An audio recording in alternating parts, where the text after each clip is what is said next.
Okay, well, I couldn't get it figured out, and that's okay because we're learning together, right? But I think that I can make this work. I'm just going to hold it a little differently this time so you can see the book a little bit better, okay? And this book is called Too Shy to Sing. Look at this cute book. Oh my gosh, look at that bird. What a sweetie pie. I love it. Okay, so I'm going to turn the camera around and I'm going to read this book to you. And I hope that you're able to see the book a little bit better and the picture is a little bit clearer. And we're getting better, you guys, okay? I love you so much. All right. Get snuggy, Junie. Get snuggy, Lenny girl, okay? I love you so much, and let's start our book, okay? Okay. So this book is called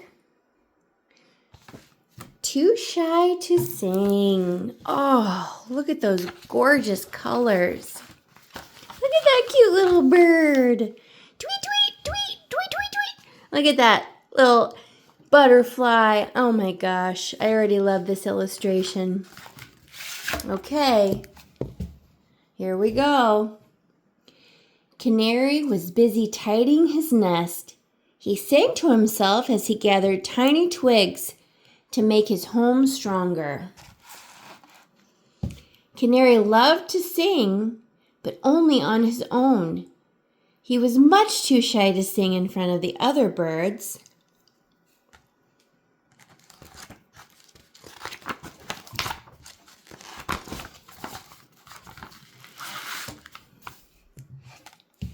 Canary heard a rustle in the bushes and froze.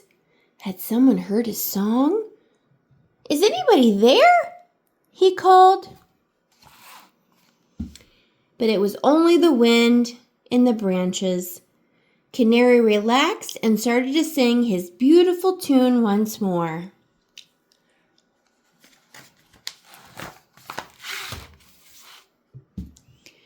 Canary stepped back to admire his handiwork. He thought, it needs a few finishing touches. And he left to look for more twigs. As he flew, he passed a tiny blur of colored wings. It was a hummingbird, flittering from a flower to another flower, sipping nectar from the blossoms. Canaries watched in amazement as hummingbirds flew backwards and then hovered in midair. What gorgeous colors. Oh, hello, called Hummingbird. What are you doing? Watching you, gasped Canary. You are so clever. I wish I could fly like that. Hummingbird buzzed his wings and buzzily thought for a moment. I'm sure you are very clever in other ways, he said. But Canary blushed and carried on his way. Look at these cute little squirrels. They're so funny.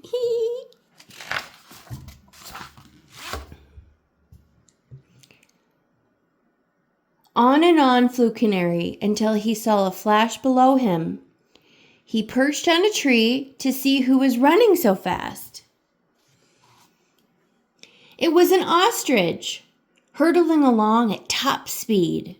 She was the fastest bird Canary had ever seen. Canary flew down to take a closer look, and Ostrich skidded to a halt in a cloud of dust.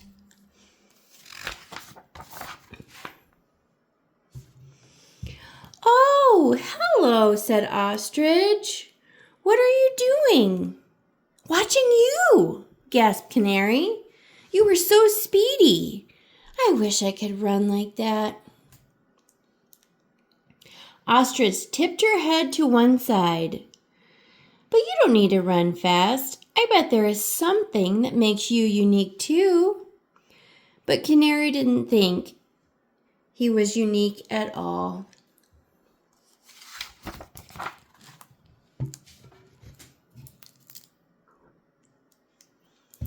Canary flew on until he spotted some tasty berries.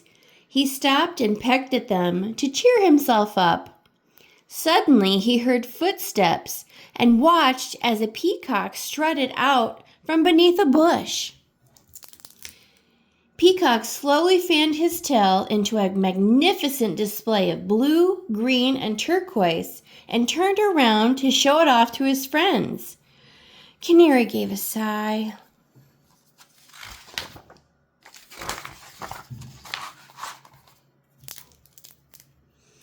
"Oh, hello," Peacock called. "Why do you look so sad?" Canary flew down to land next to the peacock. "I was just looking at your tail," he gasped. "You are so beautiful. I wish I could look like that." Peacock folded his tail onto the ground behind him. "My tail is only for showing off," he said. "I'm sure you have something that all birds will admire." But Canary didn't think that he did. Canary flew on his way, stepping here and there for a snack. A glint of light caught his eye. Bowerbird was busy putting the finishing touches on his nest. "Nearly done," huffed Bowerbird to himself. "I have stones and sticks, feathers and flowers, and some shiny glass to make this nest magnificent." He looked up and saw Canary watching.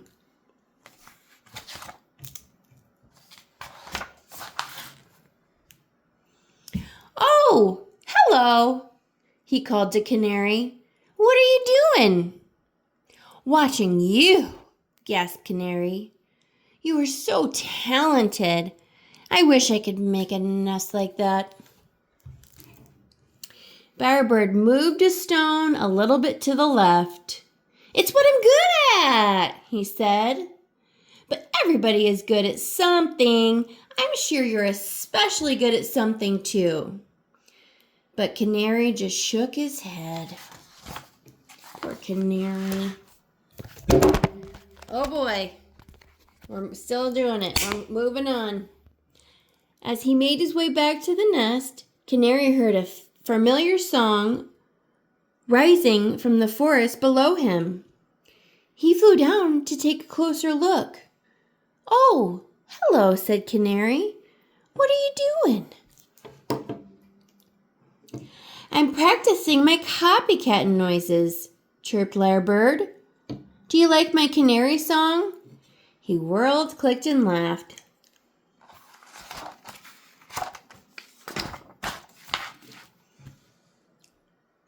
Canary looked puzzled and asked, "What was that you were singing so loudly? I've never heard anyone sing so proudly before." Lyrebird whistled his reply. "Well, your songs are my favorite. They're so pretty. Why wouldn't I sing them so loud and proud?" he added.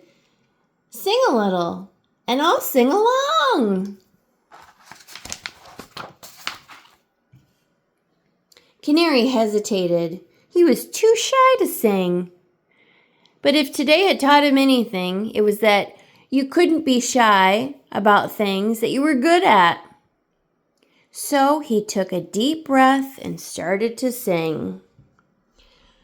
Lyrebird sang along, following Canary's notes. Canary felt his shyness slipping away as they sang together, louder and louder.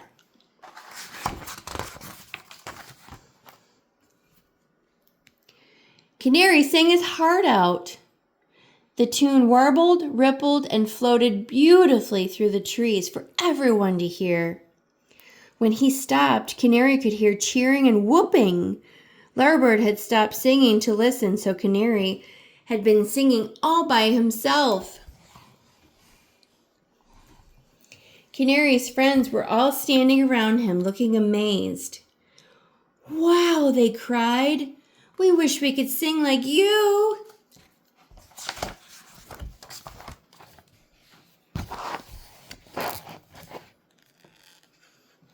Canary puffed out his chest with joy. He proudly opened his beak and sang as loudly as he could. He finally found what makes him special. Oh, what a wonderful book. I love that so much. That was so great. Yay! And I think we figured out a better way. We still got some kinks to work out, but I think we figured out a better way for us to read books, for you to see the pictures more clearly. Okay? And I already know what's special about you guys. So many wonderful things. You can sing, you can dance, you can, oh gosh. You know what? One of the best things that you guys do that I love so much is that you love your Mimi back. And you love your mommy, and you love your daddy, and you love your sissies, and you love your family. And I love that about you guys. You have the biggest hearts. And I love your kissies and your snuggies. So, thank you so much for watching another book that Mimi reads. We are not done. Grandma Sandy gave us, I think 30 more books that we're going to read, and it's going to be a wonderful adventure. And I can't wait.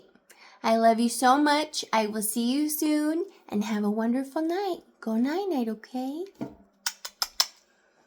Goodbye.